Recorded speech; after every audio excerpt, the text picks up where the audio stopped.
So let's start with fashion first because the Grammy's coming next week or in a week or so. Yeah. Yes. So you have an extensive resume. Are you dressing anybody this year for the Grammy? Not this year. Not this year for the Oscars, Grammys, nothing. But my sister is my sister Ruth Carter, who I work with. Their movie Sinners. What did they get? Over 15 or more nominations this morning. Yeah. So I'm in the audience watching, rooting for her because we're rooting on that third Oscar for her.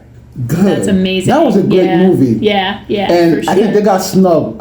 Coogler and Big Jordan. They got snubbed. They should have won something. Yeah, for the sure. Golden Globes, definitely. Yeah, they should have won something. Yeah.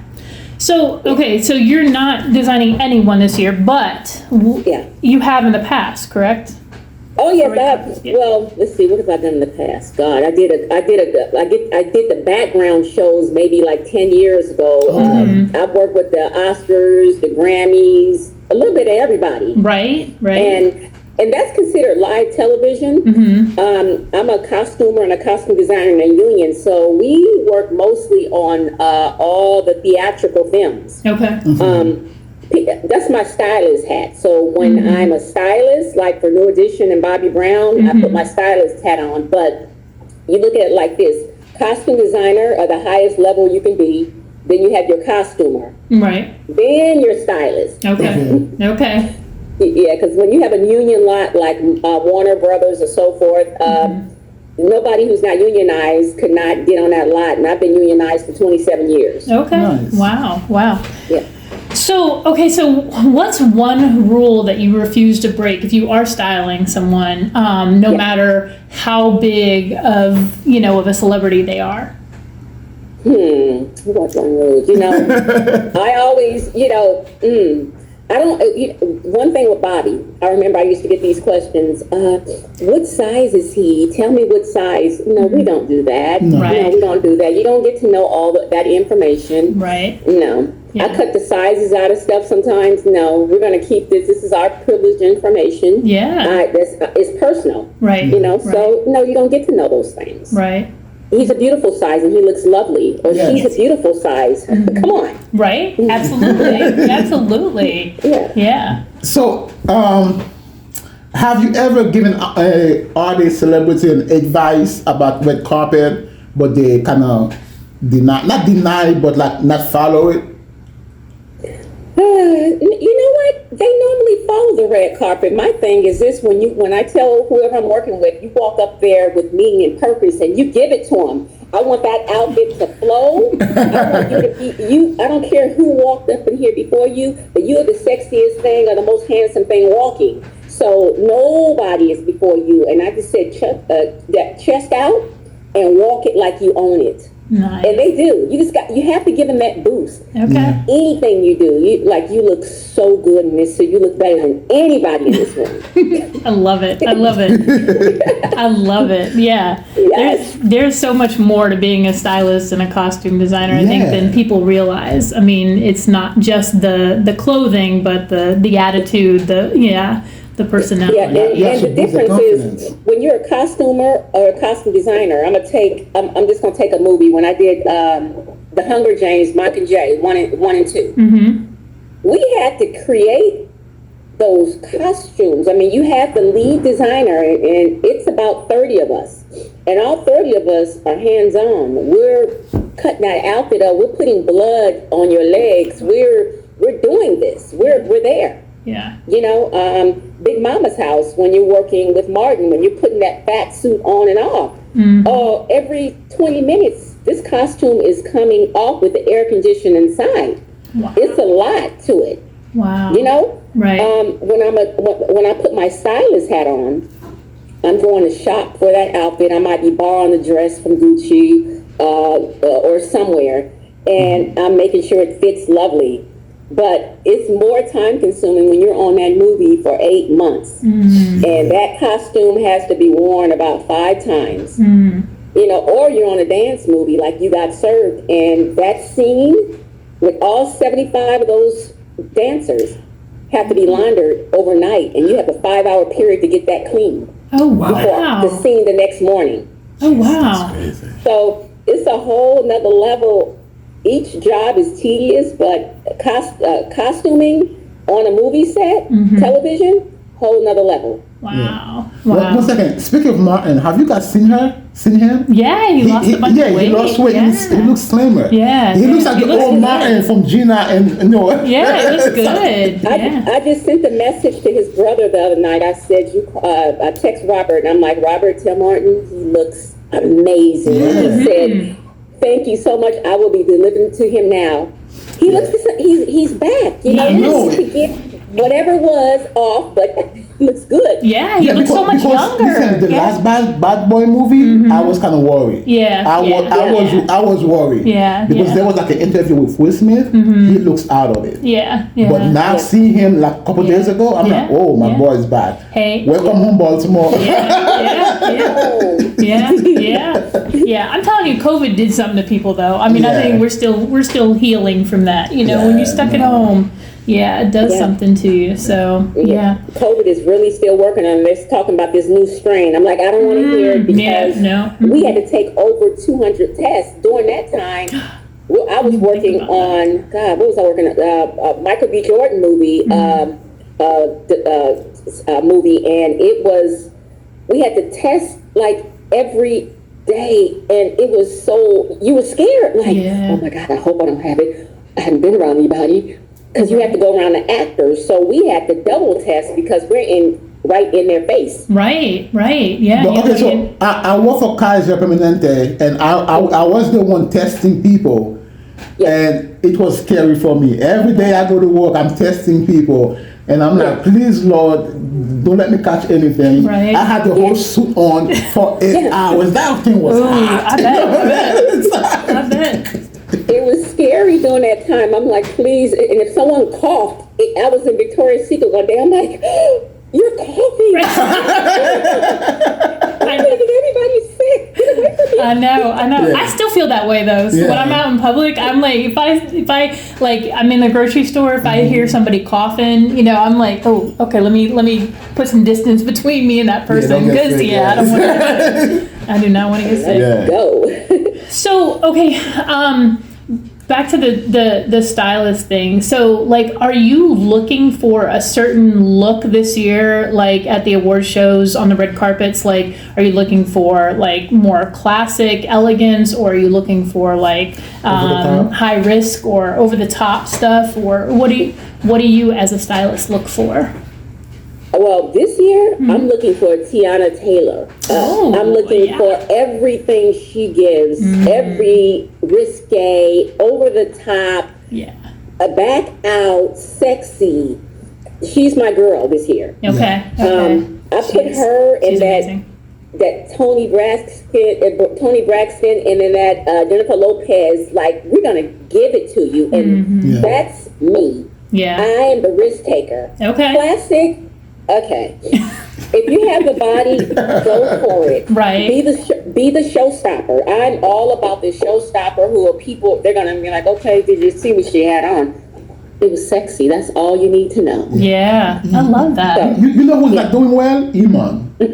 Yeah. Oh, I bet you he regret dropping her. You know, I had to be nosy because after she won that Golden Globe, I just went to the comments on his page. Not even that. Nosy. I went to his page. I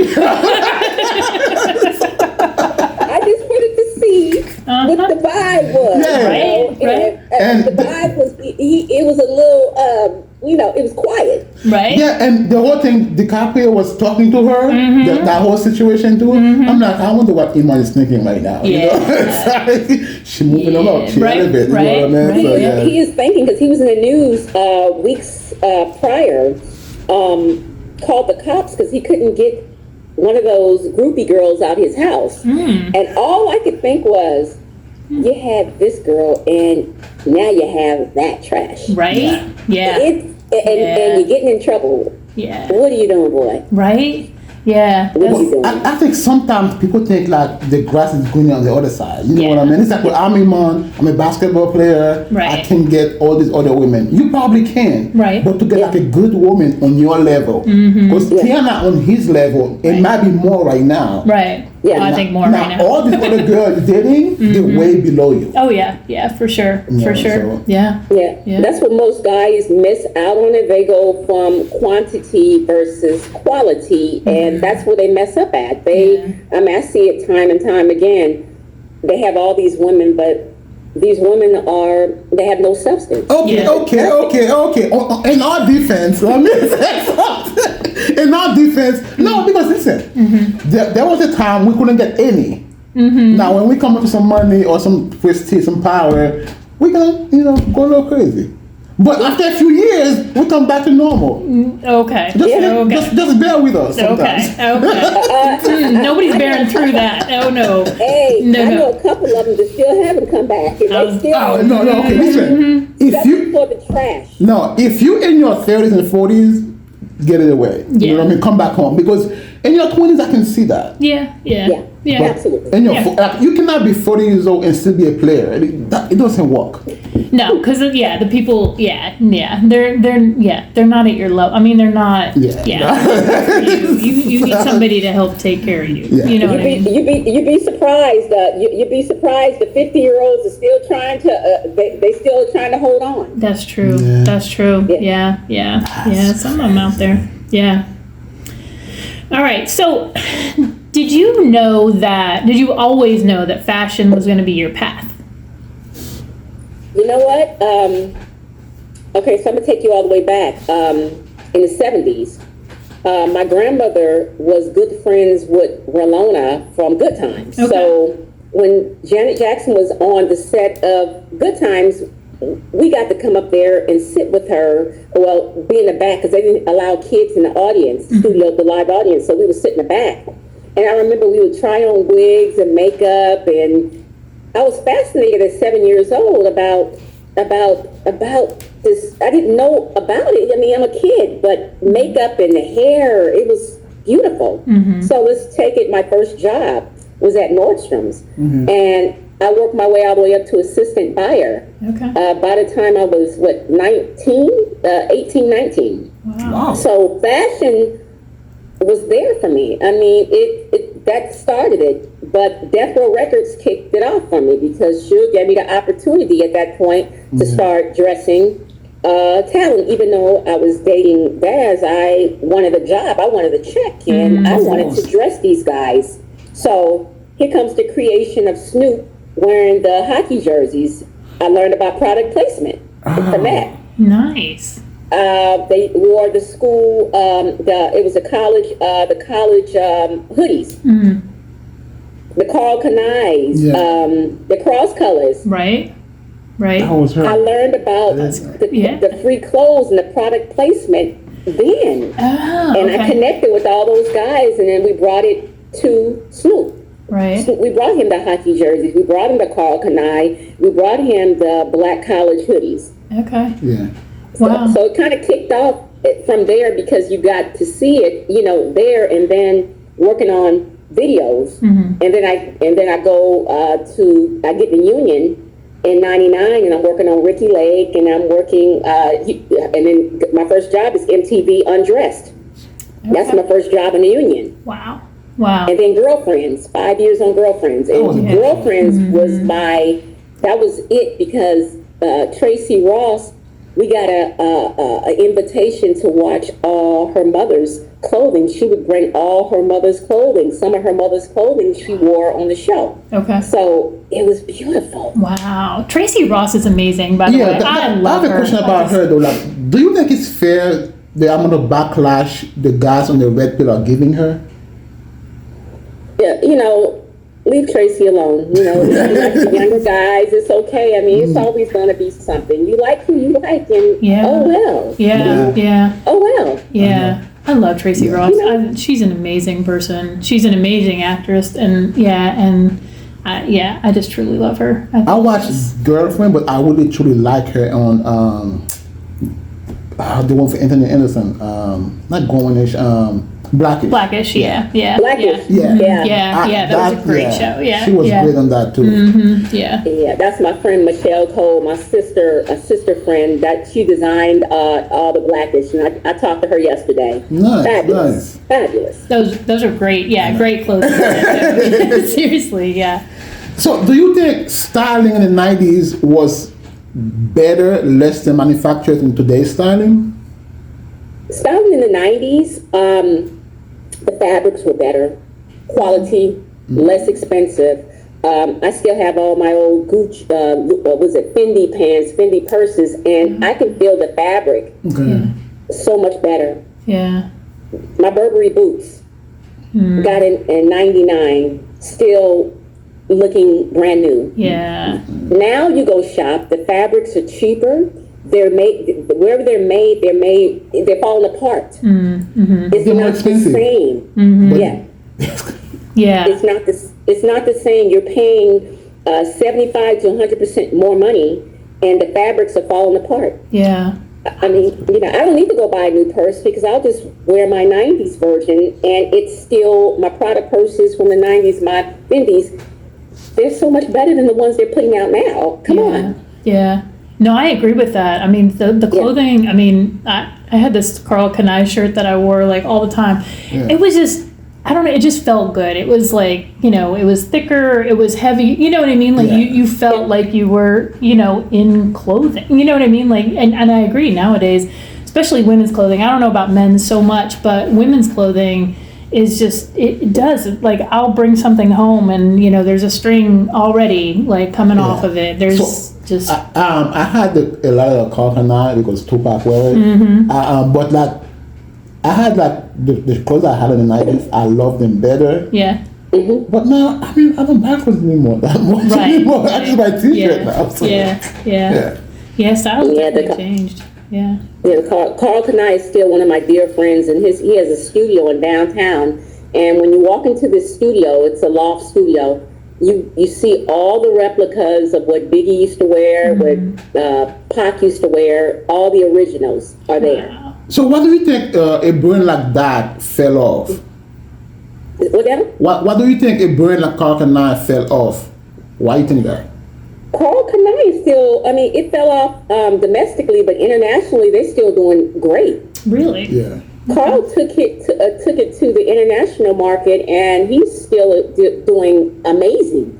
Still living the same, probably better than he did when he had it in the States full time. Okay. Wow. Okay. Still doing wonderful. I mean, the international market respects the brand a little bit better than here because the States is fickle. Yeah. They like it today. It's a trend. There, they love their designers. They're gonna hold on with to them. them. Yeah. That makes sense. Yeah. Yeah. So, what is the hardest part about styling for like a specific celebrity, like that people don't really understand? Well, it's I initially put a storyboard together because before we start, I need to know what your vibe is, and I send them photos of what's current now, what other people are wearing, and what would look good on them. And I'll remind them that it's a character mode. I want you to get out of what you wear every day. I'm putting you into character, so allow me to make you look fabulous. Right. Normally, they don't give me any problems, Some people, I had a young lady, and I was getting ready to dress her for, I guess, the Grammys, and she's stuck in a whole different time zone. The dresses she sent were flower girl style, like something, hippie, and I'm like, no, that's not Grammys. You got to be sexy. You got to be a showstopper. I'm not putting my name on something very generic and no. So getting people out of their own way is the hardest thing. Okay. I like open-minded people. Will you allow me? Allow me. Bobby Brown allows me. New Edition will allow me. And some of the other artists, they will allow you to just dress me. Do whatever you need to do with me. Some oh, I want that dress. I need to have it like this. It becomes too complicated, and it shouldn't be that complicated. So what do you do if they say no? I do my best. I'll bring 14 looks, but after that, I mean, if we go beyond that, then I have to let them say, you know what, something in your closet might work better. I'm sure you have something fabulous in there. Okay. I have to step away because I can't create. I know the vision and I know what the look should be. Mm-hmm. If you're not allowing me to do my job, then I have to step away and bow out gracefully and tell you, show me some stuff in your closet that you like. Yeah. And let's just go from there. Yeah. But that rarely happens. It's always a hit. I never really get a miss. I'm going to create something. Yeah. You give me 2 days. I'm going to fly something out here between here in New York, Miami. I will find that item. Mm-hmm. You will be in it. Yeah. I don't take no for an answer. I'm going to find it. Okay, so there are some timeless look. If you cannot find anything they like, can you put them on a timeless look? Something like a little black dress or like a tuxedo for a guy. Will that work? That would work. I mean, something basic. If they don't want over the top, just go for basic. Basic always works, but we always end up finding a nugget in their closet. If they don't like it, we're just going to go shop in your closet. We're going to find something fabulous, and it normally works. Yeah, it normally will work, and that way they're comfortable and they're happy. Yeah, that makes sense. Yeah. You've got such a dynamic personality. I can't imagine that you aren't able to talk people into understanding. Right. She has a resume to back it up. Right, absolutely, 100%. So, yeah. I just, you have to make people feel good about themselves because you have to understand a lot of people don't feel good. And I'm like, you look fabulous. You look good. Yeah. Who told you no? Yeah. I'm here. I'm your mirror right now. I'm telling you look good. Yeah. And the world will see what we have. Right. And, just a little boost of confidence always works. Yeah. All right, so let's switch to your documentary. Mm-hmm. Yes. Raymond Washington, the boy who built an army. Yeah. How did it come about? Okay, so Raymond's family, I grew up with his nephew, Baldwin Hills. We grew up from teens. Okay. Connected back probably in 2020. We were friends, but connected back in a real way because now COVID's here, and we all have time to ride our bikes and not do anything. Yeah. So his nephew and I started riding our bikes every day, and I said, you know what? I want to do a story on your uncle. He says, oh yeah? I said, yeah. I said, introduce me to your grandmother, which is Raymond's mother. Mm-hmm. She was 91 years old at that point, still with us at that point. Wow. So I started talking to her every day because I wanted to get inside the mind of a 14-year-old boy back in the late 60s that started this gang. And it wasn't the gangs that we know now, it wasn't that then. Mm-hmm. It was during the civil rights movement, the Black Panthers, all these different ventures. They're trying to find a way. Everybody's trying to find a way in. And this little boy at 14, he says, "Well, all my leaders are getting killed. Everybody's dying around me. Martin Luther King and Malcolm X. I want to start my own gang." And that gang then was to protect the neighborhood. It wasn't black on black crime. It was to protect the neighborhood, to protect that little old lady, to protect the women. That was how it initially started. Okay. And the mother gave me, she said, I'm giving you my grace, and I acquired the life rights.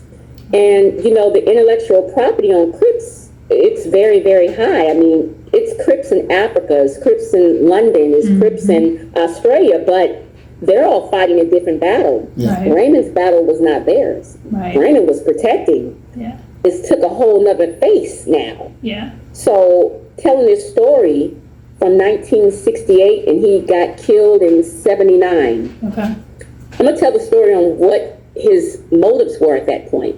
What he was doing. He was about unifying. He brought everybody, all the blacks in his community together to protect it from the outside world that came in.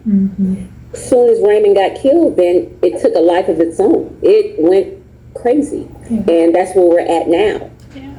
So Jamie Foxx did the Tookie story. Tookie was probably one of the recruits. Right.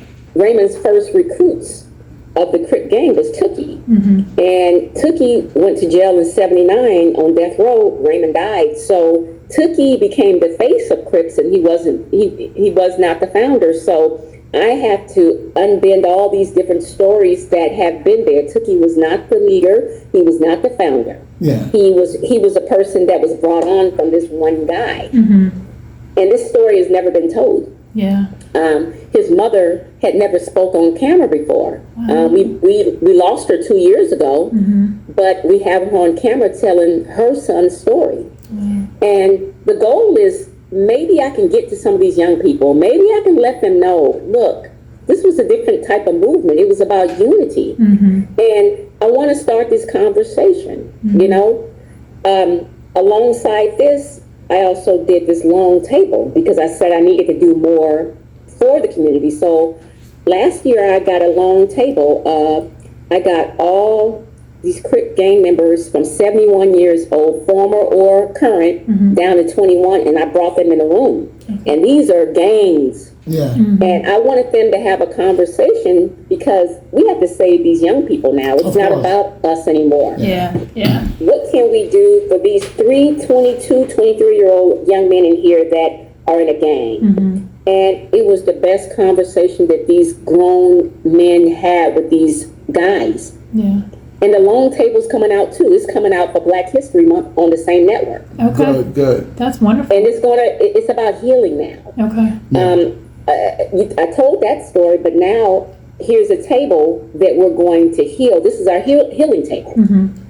So now, we spoke with Ray Loke, right? He's a young guy doing 22 to life in prison for, on the life multiple people.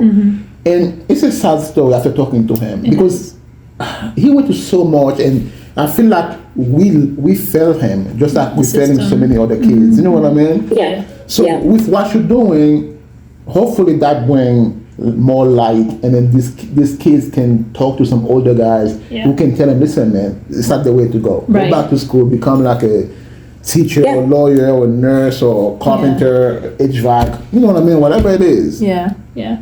Thankfully, It's important. I've had 2 people reach out to me that are currently on death row. Yeah.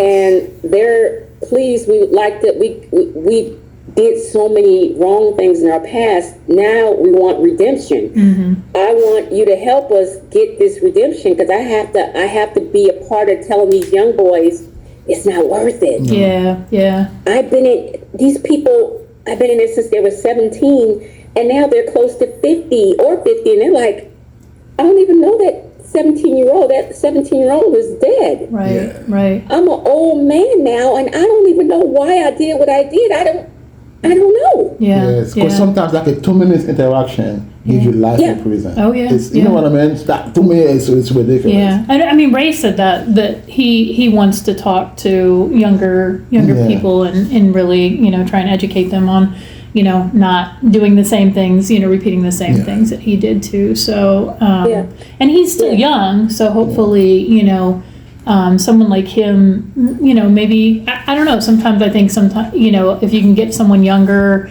in, maybe they'll listen. But what you're doing is great too. But I think we still need mental health. Yeah. And we still need job opportunity because some of these young kids, if they have a job they don't want to lose, right? If they have something to live for, maybe they wouldn't be doing that. Yeah. Because think about it. Because if this guy goes to jail for 2 months, and now when he get out, he can get a job. Right. What do we have to do? Right.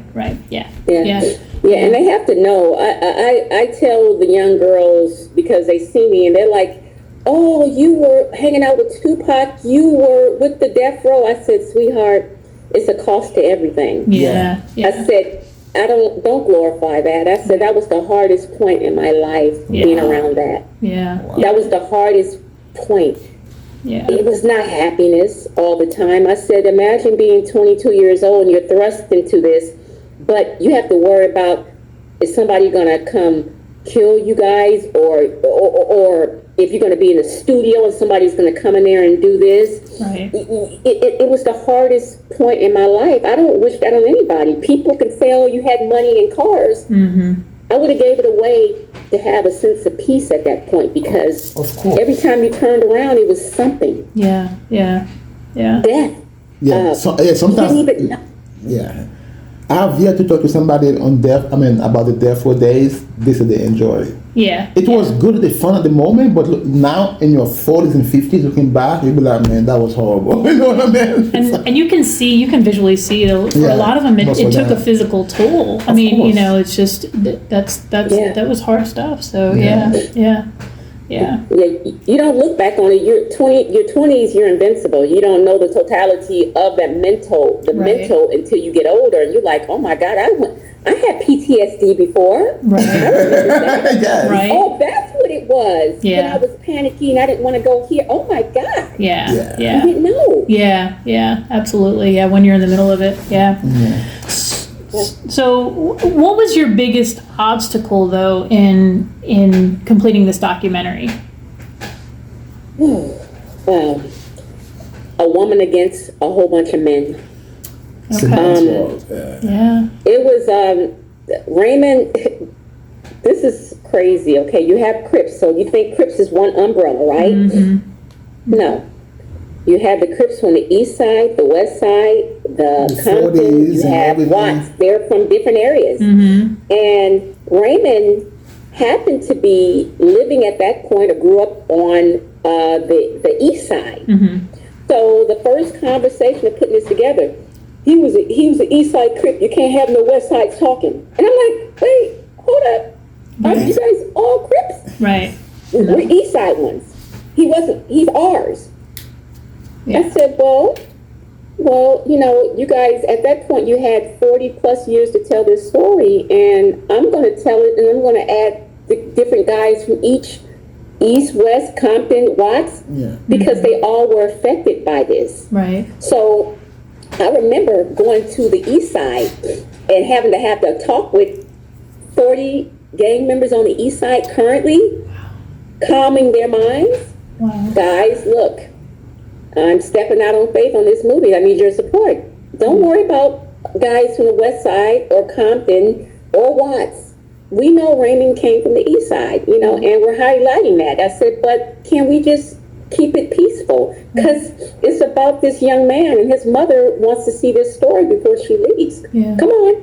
Yeah. So I had to carry, and I had to carry a lot. Yeah. But my voice was soothing to these men. They accepted me. I'm a civilian. It was no threat to them. Yeah. So it brought it down, Yeah. I had one of the guys that participated from a notorious gang, and he called me the other day and said, you saved my life. Wow. You were the first person. He's 40 years old now, and I brought him in 5 years ago. He said, you're the first person that ever in my life gave me an opportunity. Wow. He said, my mother abandoned me at the hospital at birth. I never knew my father. I am raising 3 kids of my own. Yeah. When I met you, you told me to meet you at the Long Beach, a restaurant on Long Beach, overlooks the ocean. I had never been to a place like that. I didn't know what to say to you. I didn't want to act nervous around you because I had never seen this before. Right. And you singly have opened up my eyes to a whole new world. And I want to tell you, I love you for that. Aww. He said, you heard my music. Yeah. You put me in places that I never thought I would be. I'm not rich, he said, but my mind is rich now. I can see now because you've helped me see. And that's why I'm doing this project. That's for amazing. that reason. Yeah, that's amazing. So how did that make you feel? I was speechless, and I had never had anybody tell me that I saved them, and I had an impact on their life, and I don't want to pick up a gun. I don't want to do it. You showed me a different way. He said it took a queen showing me. He said, I thought it was going to be a mentor or another man telling me that. He said, you did. Not always, yeah. And he said, you carried all of us. He said, you were a woman and you carried all these men. He said, all of us, you carried all of us. You fought the battle for us. And I'm sitting up there like, oh wow, I did that. I didn't know. You're so humble. Yes, you I are know, so right? humble. Like, I love that about you. You really are. Yeah. So growing up in Compton as a woman, as a young girl, how was that? Because it's been said that Compton is dangerous. No. I grew up in Baldwin Hills. I was a Beverly Hills kid. Oh, okay. Look at you. I grew up in the Black Beverly Hills. I was a child that was not supposed to be in Compton. My first time in Compton was 1989 after an NWA concert, and I got lost. And I thought, I didn't know what was going on. I grew up in Baldwin Hills, but below Baldwin Hills is Nipsey Hussle's neighborhood. Okay. So I grew up with all those guys. I was supposed to marry the doctor and the lawyer per my mom and all them. I went the other way. How they feel about that? You know, at the moment, I remember my mother opening doors when I was 16 and 17 and seeing who was coming to ask me on a date and losing her mind. I said, Mom, I was curious because I knew the preppy boys. Yeah. And the preppy boys, they didn't have any backbones. I want to see how he is. And, you know, I tell girls, I'm like, no, I mean, that was the 80s. It's a little bit different now. I mean, it's a little bit different. I don't encourage anybody to do that. Yeah. You know, because sometimes I kick myself in the butt. I'm like, damn. You could have been married to him. He's a doctor right now. What have you done? What did you do, girl? You could have been that way. Right. Hey, it's okay. But if you hadn't gone that way, you may not have been where you are now. Yeah. You know what I mean? 100%. And you may not have been able to talk to the men that you spoke to about the documentary in a way that they could hear you. Yeah. You know what I mean? Like you needed to have spent that time in, you know, Death Row Records and, you know, gone through all of that stuff just to be able to make it to where you are now. Yeah. So, yeah. Oh, yeah. Yeah, that turn was the right turn. I mean, you know, Suge Knight, Reggie, all those guys, I credit them for, you know, protecting me and for giving me words of wisdom. I mean, I remember Suge told me the first time I met him, and this is before the Death Row days. The Death Row's not even open yet. This is... they have an office at the Solar Building on Cahuenga, and he said, Kenya, beauty is only a temporary position. Your intelligence is forever. You ain't going to be pretty for long, babe. You got to have your mind. Yeah. And I carry that 36 years. I'm still carrying that's only a temporary position. Your intelligence carries you, and I tell people that, like, you got to have substance and character and have your own. Yes. And that helped me. Yeah. Suge doesn't know it helped me. Reggie doesn't know it helped me make decisions, because I could have been that girl following behind Daz and having 10 kids and still up under him. Yeah. No, I left and I created my own brand and my own destiny. Well, just so you know, Reggie thinks the world of you. He does. And I think the world of him. That is my brother and my boy. It ain't no mountain high enough. Yeah. Actually, before we jump in here, I was just talking to him. So That's him. It's nothing that nobody could ever say about that man, because I know the moments that man. I vividly remember we were at a club. Me and Snoop's wife were at a club, and a big fight took place right in front of us. And all I remember is Reggie's arm, like an angel, pushing us out the door. And pushing us in a limousine, and someone died. Wow. Right there where we were. Wow. And he got us out of there. And I remember all those moments that he was there to protect us, as somebody that he had there. So nobody could never tell me nothing, because they didn't walk the walk that we walked. They weren't there. This internet, there's so many different voices, but you weren't there to witness and be in those shoes. Right. I don't think he got enough credit. And then I told him, I'm like, dude, why you let all these people talking crap about you and not say anything back to them? He's better than me, because I'm not gonna sit here let you talk about me all this much and not saying anything about it. Yeah, but I think that speaks to his integrity. That speaks to his personality. I mean, that's one of the things that I really love about him, because I think I envy that about him. He's like, no, you know, I'm not going low like that. I'm not going to give you that time, that space. So I love that about him. I think that's wonderful. Yeah. Everybody doesn't deserve that energy, because how are we going to combat these? You know, when you get on the internet,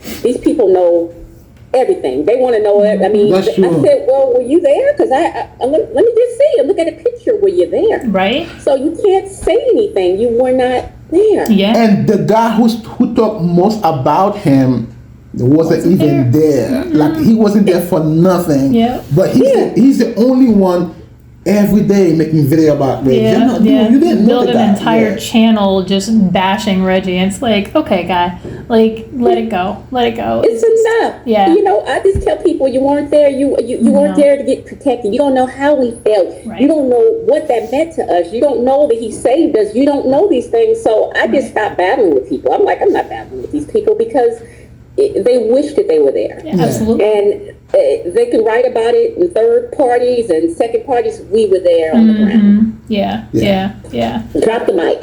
I know, right? Right. Quick question: when did you meet Tracy and Easy? Oh, God. So let's go back to Nordstrom's, my first job. Okay. So I got the job in 85. First job, I was a kid. And this is, NWA is coming up, right? In 87, 88. Tracy started coming up to Nordstrom's with Easy and shopping. I worked in the children's shoe department at that point. And I met her through her coming up there. This girl would come up there and spend thousands of dollars. And she would always, he's helping me. And I would get the commission. So we became good friends from that point. Yeah. And I lived in Baldwin Hills. She lived in the jungles down the street. And we became the best of friends. So here you go, NWA is taking off. And here I am with Tracy. She's like, girl, we going out. You're going to hang out with me. And I ended up at Easy E's. He had an apartment in Woodland Hills at the Summit. And that was my weekend getaway house every weekend. Wow. Right. I would be with Tracy. Everywhere Tracy would go, I was there. Tracy introduced me to Suge. Okay. One night, we're all out, and she says, we're going to hang out with this guy. He's about to start a record label. So I get there, and it's Suge, Dre, and it's this little dusty kid. I don't want to say dusty. His braids were kind of raggedy, and they say he just got out of jail. And that's going to be Suge's new artist when he opens up the Death Row. And it was Snoop. Wow. And it was 6 of us. We hung out by the Beverly Center, and it was fun.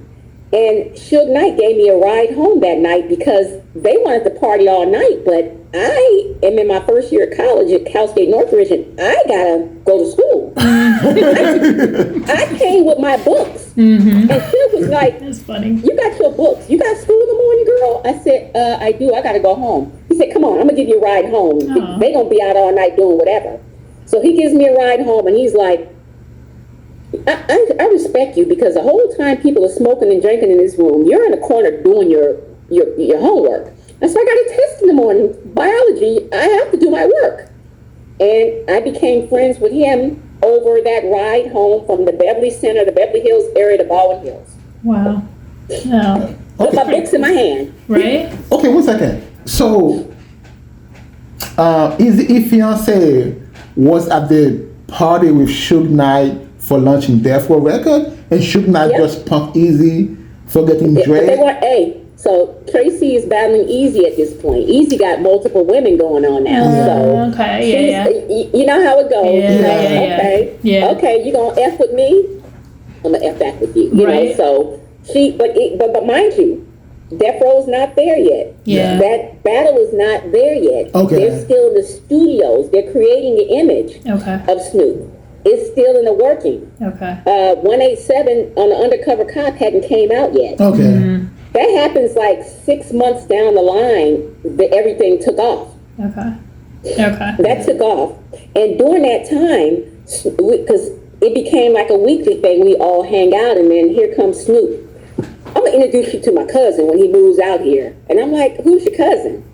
Daz. He was that nigga Daz at that point. Yeah. And I'm like, well, where does he live at? He's in Oklahoma, but he's coming out here. And 2 months later, Tracy and I pull up to the World. It's a club called the World in Century City. Easy had bought her this Acura Legend, and it was on these rims, these barbette rims, and we were fly, Dooney purses, diamonds. We were some fly girls jumping out the car. Right. Right? So look, here comes Dre. And everybody knows that I'm supposed to meet Daz at this point. That's the big talk. Kenya's gonna meet Daz. Oh. So Dre's laughing. And I'm like, why are you laughing? He said, go meet your man. He's inside. I'm like, but why are you laughing? What's the joke? Right. When I got in there, Daz looked terrible. Oh. His hair was all over the place. He was dusty. He looked like, Oh my gosh. I was fly out. We walked in there and the show stopped and y'all introduced me to him. God damn, I Snoop. walked directly out of there and Dre is laughing at me because they see what I see. Right. Wow. I said, Snoop, you're introducing me to your cousin? I don't want to talk to him. Yeah. He's dusty. Leave. What? Wow. Oh my God. I jumped in the car with Tracy. I'm like, take me home. This is a joke. How dare you? So Daz was mesmerized by me. He blew my phone up every day, every single day. Can you pick me up from the studio? Can you give me a ride home? You're going to be my girlfriend. No, I'm not, sir. Please stop. Wow. I'm not. And Daz, he said, you watch. I'm going to get some money. I'm going to get some money and you watch. And he just kept on. He made me go out a date with him. He was not taking no for no answer. Wow. I'm like, oh, Lord. I said, before we got on the date, I'm going to have to buy you some jeans and some shoes so you can look good. And I bought him some Nike Cortez and some Levi jeans. I'm like, I got to have you looking good. That is hilarious. Oh my gosh. And So, that's how that kicked off. so you build him up. You build a bear. That man from the beginning. Build a I Daz. bought him his clothes, but he returned the favor. His first check for signing the death row, he gave me $500 for my books to buy me my new books at Cal State Northridge. He returned the favor. Okay. Good. Wow. So he started as a scrub, and then you made him into the golden. Hey, as Miss Chalet asked at him, I was at Nordstrom's, and some of my checks went to them boys. I let them use my car when I went to work. I bought him clothes, and people were like, he used you. I'm like, no, it's an investment because I knew one day maybe, but if it didn't, it's all good. I mean, you got to help them. We're not going on a date looking like that. No. So you knew he was gonna become like a big time producer. Did not know. I knew that, Snoop was somebody, and, I had no idea what Daz's capabilities were, but then you get a glimpse of him when he's on the Chronic album, and he has that one verse. I said, "Oh, okay, you're pretty good," because they're all starving, trying to get a verse on the Chronic album, and that was his debut. Okay. And I tell people, I'm like, I didn't meet Daz when he was a millionaire. I didn't meet Daz when he had $1. He had just got off the Greyhound buses when I met him. Right. And I was not a starving student. I was living with my parents. I had a nice car, and I had diamond earrings in. I didn't need to be picked up.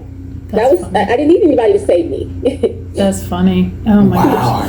So, Yeah. all right, being with Daz in like the most, I don't know, iconic hip hop era, really, how did like your relationship, your love, business, creativity, and survival kind of collide in that atmosphere? Daz gave me the will at that point. He trusted me and he gave me the will.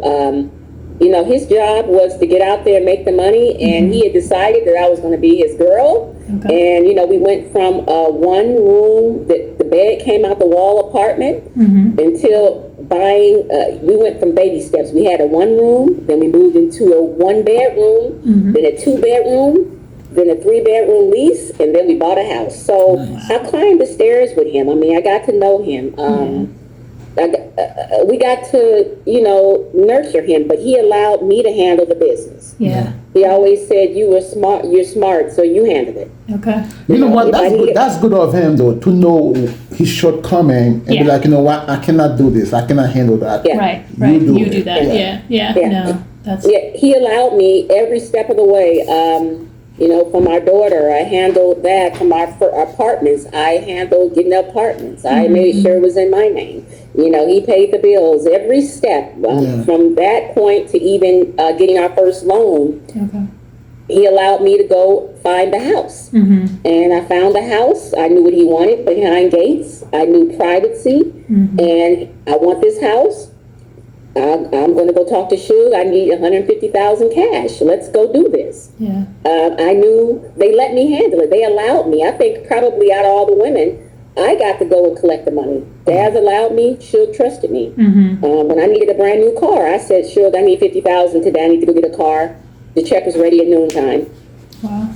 Most of men do that, but he trusted that I could handle the business, and he gave me the reins to handle it. Yeah. They definitely saw something. I mean, yeah, your first impression with Suge was you hanging out in the club with your books, studying for an exam. So yeah, he knew. He knew. Yeah, he knew you were right, smart. You were intelligent. You knew what was serious, what you needed to be serious about. So yeah. It was good times. I mean, but then I remember the first time with Daz and Snoop. The first time that people noticed who they were. We were in Philly, and nobody knew these guys. And then next thing you know, I remember being in Philly, and the crowd is running behind them in the mall, and that was the first time the egos started to come in place. Now, this is the first time. Oh. These women like us now.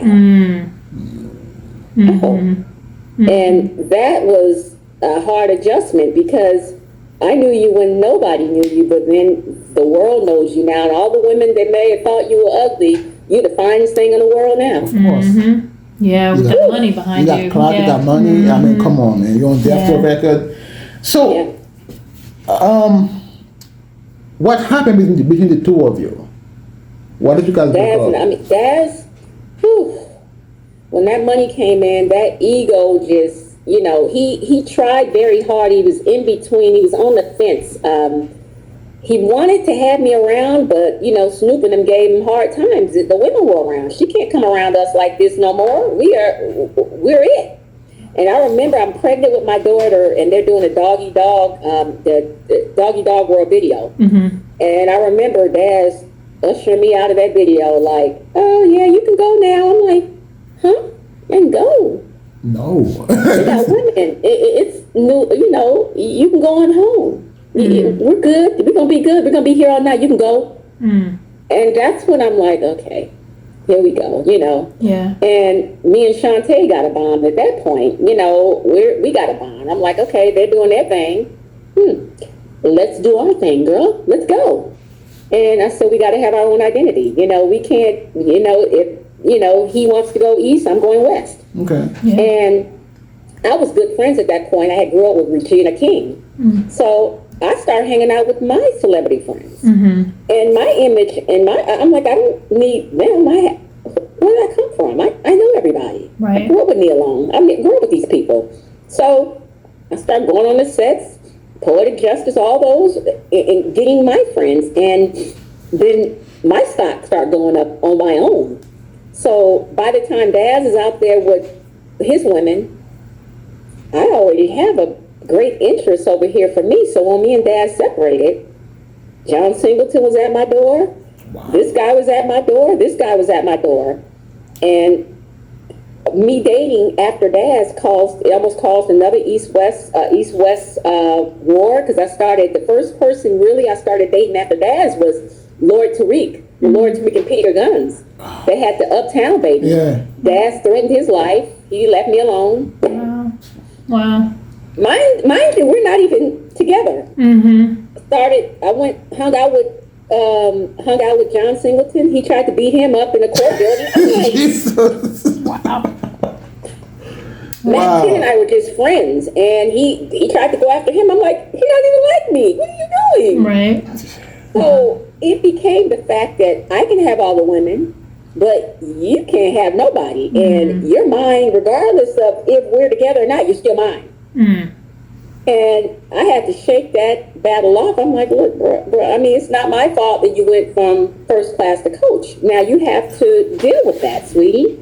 Love it. I'm so sorry, but I'm upscale and I'm not going below the belt. You were the first one, below. I'm going up. Yeah. Don't get mad and don't try to fight all my Jeez. If I told you all the things this man did, I mean, this other guy that was in I'm not going to even mention the group. He was in an R&B group, and they were headlining at the amphitheater with the Whispers. And this guy was smitten over me, and I think I went on a date with him. Daz bought tickets to the concert, front row seats, and just say, "Hey, let's just go on. I just want to. We're not together, but can I take you to a concert tonight?" Took me to the concert, sat front row, and gave me a hug, and sat there so the guy on stage could see. She's still my girl. Wow. Wow. He went through, to have multiple women, he was chasing me for life for a very, very, very long time. And I'm like, God, it's over. Come on now. Right, right. Wow. But, okay, let me ask you this. I mean, doing all this to show you how much he miss you and love you, did you even think about going back to him? Absolutely never not. Oh, okay. I mean, because that's when, my daughter he had my daughter, I think, we had 4 years before he started having a plethora amount of kids by random women. And I wanted no parts of that party. Yeah. He started having kids and kids and kids. I'm like, no, that's good, not good for the brand. Right. No, thank you. No, that became a no-go at that point because he introduced too many situations. Had he been a single man still, maybe, but you just start having kids randomly, and no. It's hard because if you leave me, we have a child together, and then you go out and you bring another child, I don't want to be with you no more. Yeah, and that's how I feel too. Yeah, that's how I feel. Yeah. And it seemed like it was more about him not wanting you to be with somebody else, not necessarily him wanting to do what it took to be with you, at the time. So But there's a difference. You have to know what I understand mean? though, like, Like, okay, you gotta listen, she's the woman, he messed up big time. Oh, God, But yeah. she's the woman he trusts. Because he give her the key to everything, the will Right. to everything. Right. Those other girls ain't getting that kind of access. Oh, yeah. They never got it. Right, Yeah. right. Never got it. I mean, when I separated from Daz at that point, you think about at that point, we're common. The courts saw us as common law. So I got $8,000 a month. These girls were barely getting 500. Yeah. And that's the problem. I used to tell these young ladies, I'm like, you'll never be the queen, babe. I'm like, it's me. And I said, it took more than just sitting down and doing whatever you thought. I said, it was a lot of work in this. Right. Yeah. Right. So you'll never be in my place. You'll never get that. I said, because I came and I helped shape this situation. Yeah. That's what it was. Yeah, I hate seeing that. I mean, there have been, quite a few men out there that really kind of drop the ball because they, they think grass is greener, or at least, they can get multiple women and then they don't Well, I find told you, that like, fun. after a while we grow up. Yeah. No, I still get messages Hopefully. to this day. Whenever I post something and it's Kenya doing a movie, Kenya's accomplishment, you'll get two guys. Dad, you looking stupid right now. It still happens. I'm like, our daughter will be 31, but people still looking like, dude, what are you doing? Right. I said, that boat sailed and shipped, and it's a shipwreck at this point. Come That's on. funny. But No. they all still say it. Right. Yeah, because I think everybody he's been with after that is a downgrade. And he probably still try to compare them to Kenya. Oh, I'm sure he does. He knows what he lost. Yeah. There's no comparison, even at my age. You can go get a 20-year-old. It still won't be no comparison. Absolutely. 100%. Please don't get a 20-year-old Daz. Please don't. They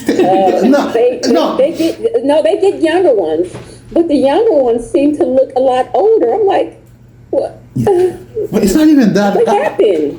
Yeah, but I hate when those guys in their 50s get like a 19-year-old, 20-year-old. I mean, still, okay, if you're 50, a 45, a 40, okay. But Yes. a 20-year-old, come on. That's What do you have in common That's with too that much person? for me. Yeah, that's not. Yeah. Yeah. There's nothing there. That's that ego. They're trying to revert back to that. I'm 19 and I'm still it, but no, it's a wrap now.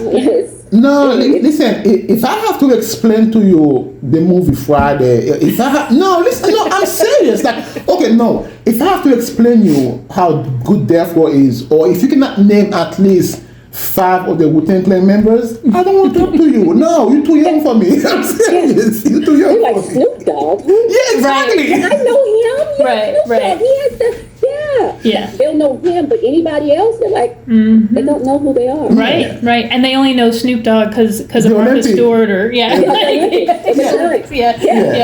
yeah. It's like no, that's not the Snoop Dogg that we know.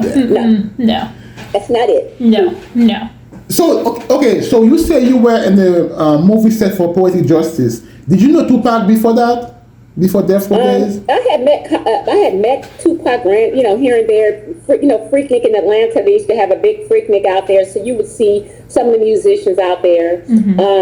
Whoa, stop. So, would I be seeing you in one of those videos? Absolutely not, because you know what? Hey, I went out there to most of them, but I was the one like. I was amazed, it was a culture shock to me going down there because I'm seeing the girls stop on freeways and they come, get it. I'm like, oh, this is what you're doing? I was like a spectator. I'm mad I didn't take a lot of pictures because I'm a picture taker, but I'm like, wow. They still were, keep in mind, we're still these uppity girls that are going to look at you like, what the hell are you doing? Like, we're not doing that. Yeah. Freaknik was the truth. Uncle Luke? Oh, Jesus. Oh, my God. It was just... I'm sorry. I just watched the Freakniks because, that was our college party. I'm a college girl, so that was the party. And I'm like, oh, Lord, I'm so happy. I mean, I was too fly for that. I was too fly to be on camera shaking my what? Right? Never. Yeah. I'm gonna sit back and shake. I'll be in the one in the background going, "Oh my God, see her?" That's how. Oh my God. Yeah. That's exactly. I'd be like, can I move over? Let me go look at her real quick. Come, wrong. eat. You are so wrong. You are so wrong.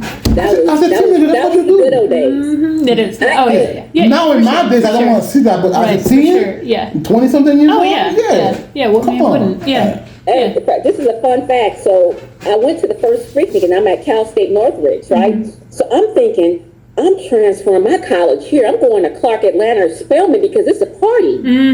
The day after the Freaknik was over, the whole city was dead. I'm like, where's the Freaknik at? Right. They're like, oh, it's over. I'm like, I'm going home. It's a party the whole time. Like this is how it's going to be every day. Yeah. No. I said I had put an application into the college, got my ID, and found out that this was not a party. And I said, I'm going to hightail it back home. I'm not coming here. No, thank you. That's funny. Just so you know, those girls who was dancing on top of the cars in the Freaknik, they are the judge, the lawyers, the doctors, the psychiatrists these days. I'm serious. Right now they are those girls. And they're very happy that you didn't have your camera out. They're very happy about that. I said I would. I got memories. Those girls were some freak. They were the old original groupies back in the day. And the groupies grew up and got a life, and now it's like their kids are going to be watching this story. I'm like, oh, your mom was a little loosey goosey. I'm sorry. Oh my gosh, that's too funny. So what was your first impression of Pac like back then? Like a protector. Tupac came in. Daz would write him in jail, but when he came home, that first 2 days, Daz and I gave him a little party at our house up in Silver Lake. We call it the Hot Wing Party. Okay. And I was so excited. Like I said, "Ooh, I don't want Daz to see me. How excited I am for him to come. He's coming home. He's been home for 2 days, and he's coming to our house." Yeah. So I'm waiting for security gate to call us to let us know. So he calls us, and they're like, "Oh, we have a Tupac at the gate." I'm like, "Yes, let him in, let him in." We had this long. We had security. Is a security community. So we had this long driveway, and this guy's pulling up. He had his convertible 2-seater Benz drop top, bumping music by himself, pulling up, and I hit the gate for him to come on the property, and. That moment, that day, they were recording that song. You remember that song, Got My Mind Made Up? Okay. That was originally, it had Method Man, Redman, it had Inspector Deck, Rage, everything was on it. Right. They had recorded that earlier in the evening. So when Pac pulls up, he's pulling up and all these people are in the house. Method's here, Redman's here, Inspector Deck Corrupt, everybody, we're all there because he's home. Yeah. And Daz's studio was on the lower level of the house, and it was one big old party. Pac walked in and, oh my God, you home, you on death row. It was, Daz was more excited. That was his guy. Yeah. And that night, they're like, we're getting into the studio. And I believe either that night after Pac left, Daz ended up in the studio with them, but it was magnifying to see him in person.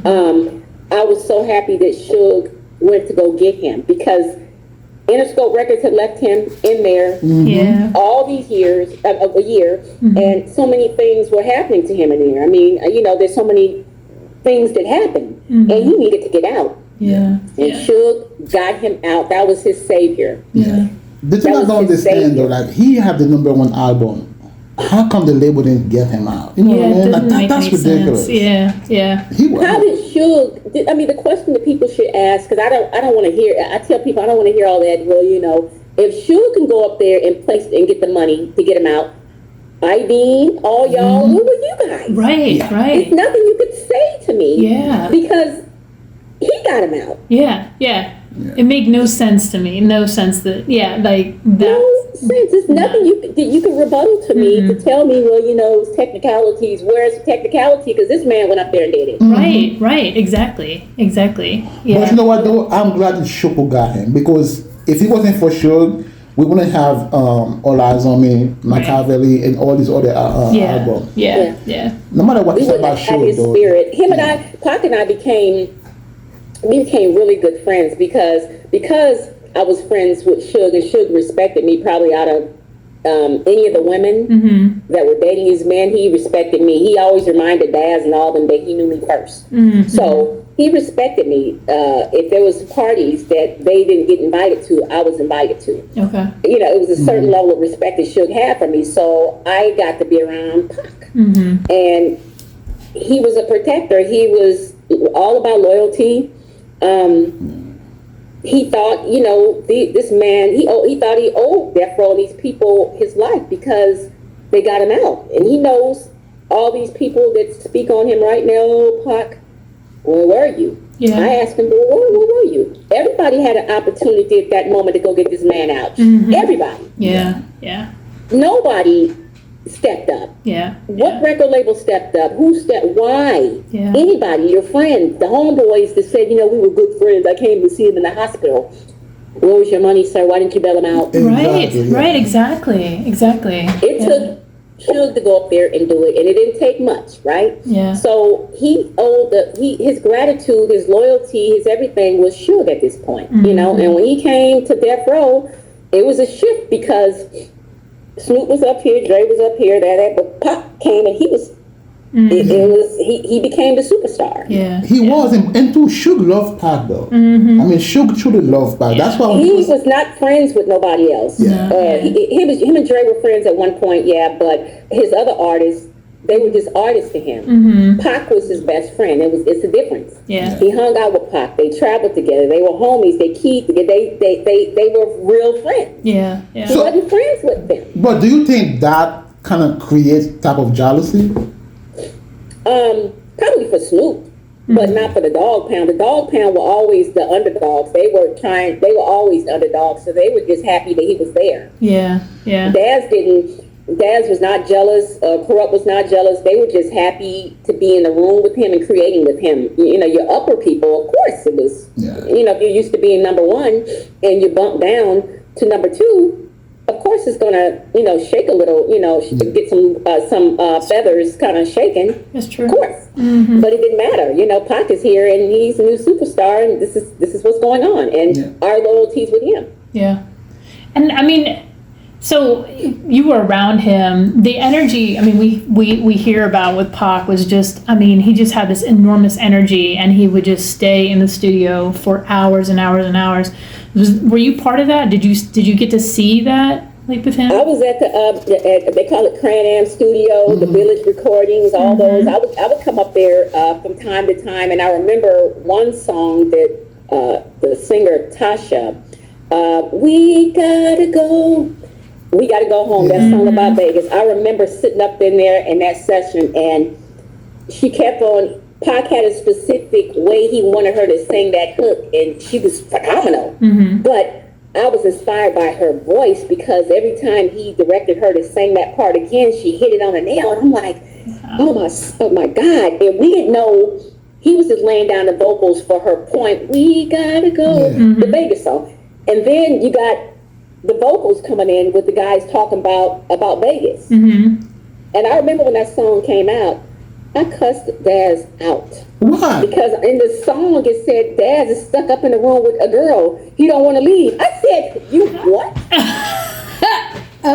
He got cussed out on so many songs. I mean, if I heard, I said, the girl got some bomb ass what? How dare you? Okay, Kenya, so maybe it's a song. It's just like a way of expressing. You know these songs. Okay, they have some reality. Okay, but listen, some of these guys don't do none of the things they sing about. Some of them. Yeah. So okay, like he's a rapper. You got to play the image. I'm trying. Give me credit for trying. But listen, his first song off the Above the Rim soundtrack, he said he's singing. He's talking about digging the girl out, but he said I need to see what's good. I'm going home to my woman and my newborn kid with my mind on my money and my money on my mind. He's talking about coming home. You talk about coming home. You let the girls know, okay, you doing that, but where are you coming? If you want to play this beside, let the girl know you're coming home to your woman and your newborn kid. He got a very good, baby. You did good. Very good. That's what I'm talking about.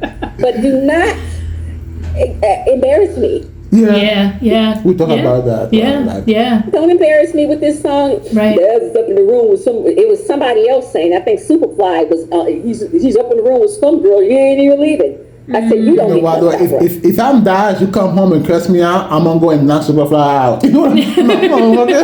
You must not have me home. I got a challenge for you guys. So after we've broken up, I mean, this is all the time I'm telling you about John Singleton and all that. He did this album, Revenge, Retaliation, and Get Back. That was the album after we separated. Right. So the song on there is me.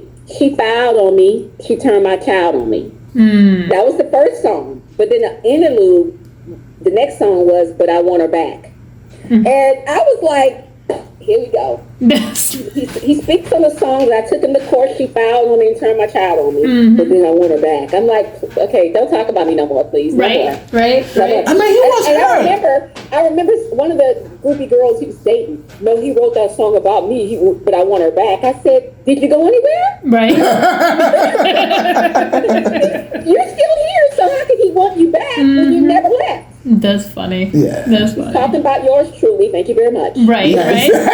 You're the queen. You are the original. Yes. The OG baby. Yes. Okay, one second. There was a rumor about, I don't know who made that rumor, but you and Pac were together. Is that the truth? Was that true? Oh my God, negative, right? So the strained relationship started happening with the Dog Pound, Pac and all that, when Snoop went on the radio and with Biggie and them, and he said, he was down with them. So it became a rift now. Now, everybody's being separated at this point. Okay. Right? Me and Daz ain't really together like this no more. I mean, we're going through our stuff, and there's my loyalty. I'm Suge's friend. Right. So I'm over here with him and Pac. These are my guys, right? Daz and all those guys on the other side, somebody came up, they said it was a 9-year-old cousin that said that they seen, and the little boy was 9 years old. Jesus.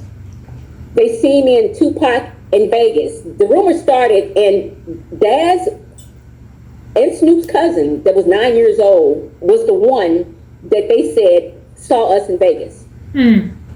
So it manifested from a child. It was stupid, but the repercussions behind that, Pac is, at this point, he's dead when this rumor starts. It didn't start when Pac was alive, because Pac would have wore their asses out had it started. They waited months after he died to start this nasty rumor. right? And I had to defend that rumor like, Pac, me? Yeah. Well, he didn't like y'all, but he was my friend. Right. Yeah. And I think it manifested from jealousy because I was there when he was shot that night. I was with him. I was one of the last people in Ballet Park to talk to him before they left. So I think it just came from jealousy at that point. Like, you know, let's start something right now. But I began to take notes. I'm like, why am I going to fight over this? Pac was fine. If you want to start the rumor, please keep it going because this is not bad. I started just saying whatever you want. But then when I took that stance, it died down. It went away. Okay. Yeah. It wasn't fun anymore. It didn't go the way they wanted it.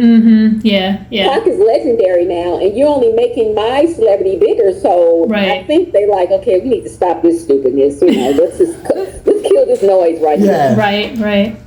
Yeah. But it was crazy that they started this rumor, and it got out of hand for a while after Pac died against me. And Pac's not here to defend himself, so stupid. Yeah. But I still ride with that guy to this day because, you know, me and Pac had a conversation. One of the last conversations we had, I had a Suburban, and it was brand new.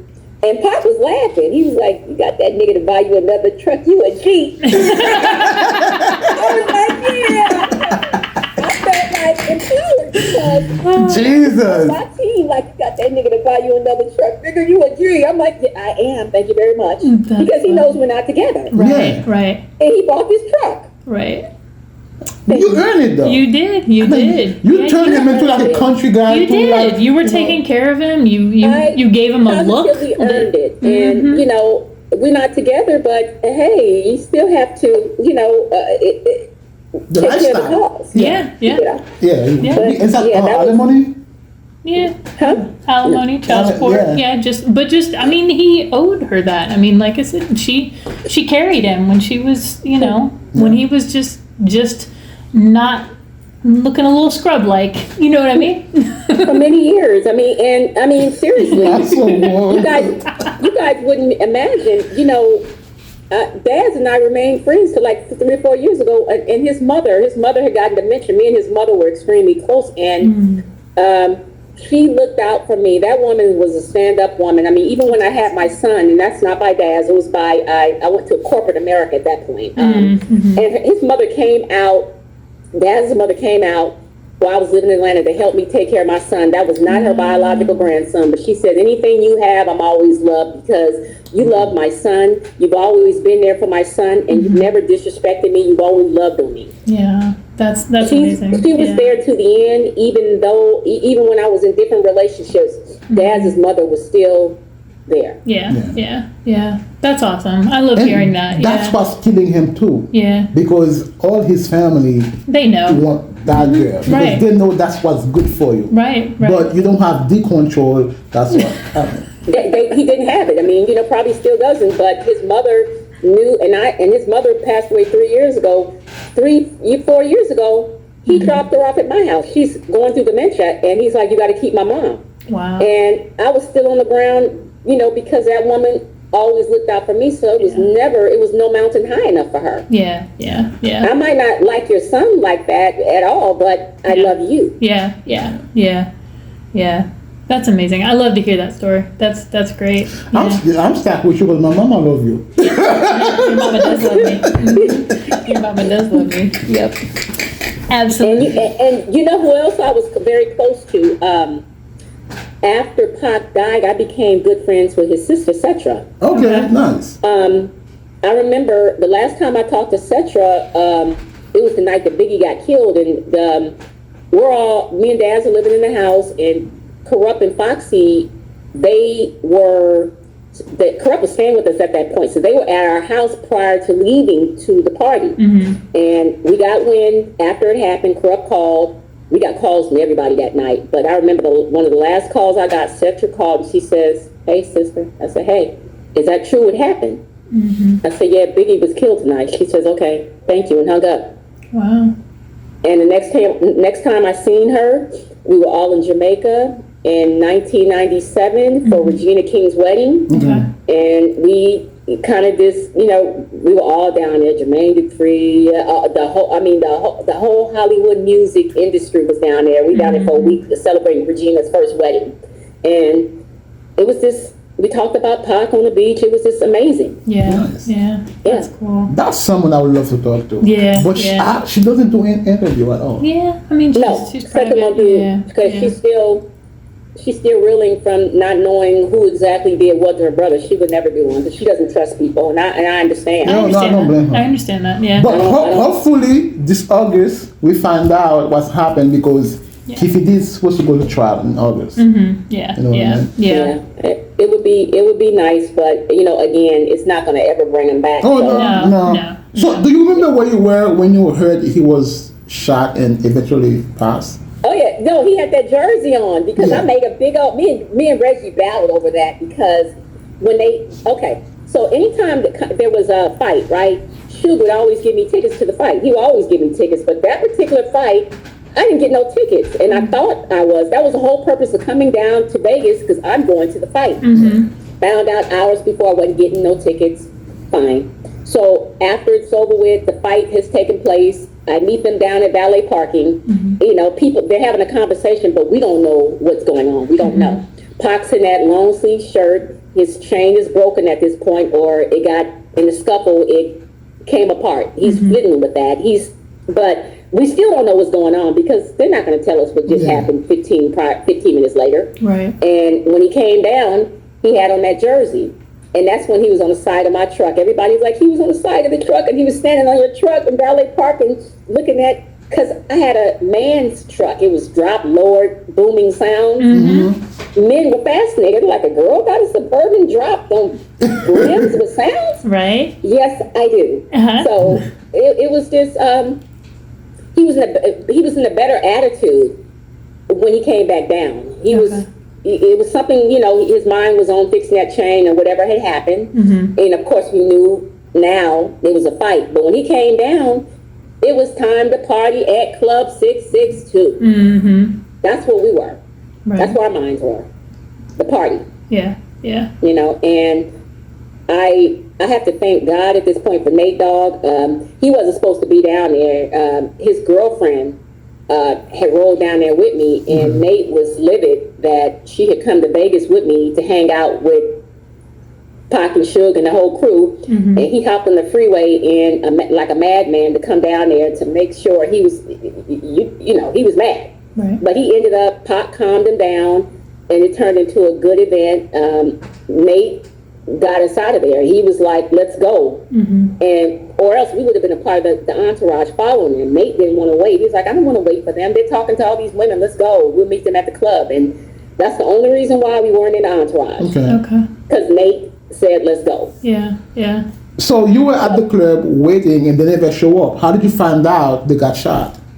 Well, when we got to the club, we're having a problem getting in. I had a problem getting in. Nate's walked in. I'm behind him, and they're checking name by name. And, I'm like, I am Kenya. I am Club 662. Yeah. Right. Anyway, got in. But imagine walking in the club, and you're walking in, and you're seeing all the security guards that running out. How would you feel? Yeah. They're all running out the opposite way, not saying nothing, on phones, walkies, whatever, and it was like 3 or 4 of them ran out the door. Okay. So I'm like, what the fuck is going on? Why are they? And I said, I need to go and see What's going on? going on, because all I know is that when they ran out, I was nosy because I wanted to know what happened. I wanted to see. Yeah. So I'm like, okay, let me just go and see what's going on, because Pac and them are not here. They were kind of behind us, supposedly, and security ran out. If you put 2 and 2 together, something ain't right. Oh, yeah. Something wasn't right. And I got in my truck. I'm like, let me just see, because I think they took off in cars. You're in the parking lot at this point, and they're taking off in their cars. So I don't know where I'm going, but I'm just going to go, because something is not right. Yeah. And as you drive, you start hearing sirens. I mean, it was a fluke that you just start hearing sirens everywhere. The sirens are getting louder and louder and louder and louder. Yeah. And I think once we got to some intersection, you seen The black off. Yellow tape is being, and I see the car. The car that they were in that was in valet parking tilted over. And I'm like, what the fuck? The first person I noticed, I'm coming down and he stuck up like a thumb, Pac's cousin, Gaddafi. He was tall, light-skinned, and crying. That's the first person because everybody's shorter. He's taller. And my Suburban, I run it through before the cop is putting up the yellow tape, and I ran my car in there as he's doing it, and I think I almost ran him over. Wow. You almost ran me over. And I didn't give a fuck what he was saying. Right. Why is everybody crying? But then they're like, that Suge and Pac just got shot. I'm like, what the? How did we miss this? Yeah. So you're in the yellow tape, and everybody's cars that were following them are on the yellow tapes. My car, Suburban, is added to the yellow tape. Because remember, I'm just coming in. The creepiest thing that night that I noticed was that everybody is slowing down. You got your looky-loos, right? Right. We're in Pac and them. They're at the hospital already. The paramedics are gone now. They've taken them to the hospital. Yellow tape is up, but now you have the looky-loos coming down the street. And do you know every person going? I don't know how they knew what was going on or what it was, but it was everything was negative. Fuck y'all. That's what y'all fucking get. Wow. It was not. Oh my God, what happened? It frightened me because I now am thinking they're trying to kill us. Yeah. So Tasha calls Nate at that point because Tasha's riding with me. Tasha's Nate's fiance, girlfriend at that point, Tasha Foreman. She calls Nate and tells him what happened. Nate instructs us at that very moment to go to the hotel and get all your shit. So we meet him back at the hotel because now we think it's assassination on death row people because it's the vibe is off right now. Yeah. So Nate had 2 guns tucked right here. Tasha's stuff was in my room. Tasha had moved all her stuff out of my room to Nate's room. And I ran up in the room to get as much as I can. I'm sure I left stuff. I got everything I could out that room because he said we're getting that fuck out of Vegas. Yeah. Because we thinking they're going to kill us. Of course, yeah. Right. And we packed everything. And mind you, it's 1 o'clock in the morning now. So I'm not a smoker, but I was a drinker. And I had been drinking the whole night. So now we have to get on the road on our way back to Cali, which is a 4-hour ride. 1 o'clock in the morning. Nate's security guard has not been drinking, so he's driving them in their little van. But now I got to drive this car. So Tasha and I start alternating. Like, okay, I'm going to drive for 15 minutes, then you drive. Because we start falling asleep. So it kept on going back and forth. And it went back and forth until we got to the California-Nevada line. And it's a hotel or some kind of temperature gauge in the middle of the street. And we parked out alongside the road and fell asleep. Okay.